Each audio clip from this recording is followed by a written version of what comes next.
নমস্কার দর্শক বন্ধুরা, রে স্পোর্টসের পর্দায় আপনাদের সকলকে স্বাগত জানাই। এই মুহূর্তে আমরা রয়েছি মোহনবাগান মাঠে এবং আপনারা দেখতেই পাচ্ছেন যে মোহনবাগানের অনুশীলন চলছে। 13 তারিখ থেকে মোহনবাগান কিন্তু আইএসএল অভিযান শুরু করতে চলেছে। তার আগে সবথেকে গুরুত্বপূর্ণ বিষয় যেটা এবং সমস্ত সমর্থকদের মনে যে প্রশ্নটা ঘুরে বেড়াচ্ছে, প্রথম ম্যাচ থেকেই কি মাঠে দেখা যাবে জেমি ম্যাকলারেনকে? কারণ গত কয়েকদিন তিনি কিন্তু অনুশীলনে নেমেছেন, সতীর্থদের সঙ্গে বল পায়ে অনুশীলন করেছেন।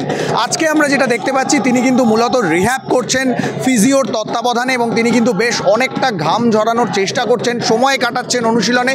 ফলে তাকে দেখে কিন্তু বোঝা যাচ্ছে যে তিনি মাঠে নামার জন্য যথেষ্ট মুখিয়ে রয়েছেন। এবং যেহেতু শহরে আসার পর থেকে তিনি এখনও পর্যন্ত সবুজ মেরুন জার্সিতে তিনি কোনো ম্যাচে মাঠে নামতে পারেননি, তাই তিনি নিজেও কিন্তু মুখিয়ে রয়েছেন মাঠে নামার জন্য। চলুন দেখে নেওয়া যাক আজকে জেমি ম্যাকলারেনের অনুশীলনের কিছু মুহূর্ত।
মোহনবাগান মাঠ থেকে ক্যামেরায় শুভম মণ্ডলের সঙ্গে আমি সৌরভ মুখার্জি, রে স্পোর্টস।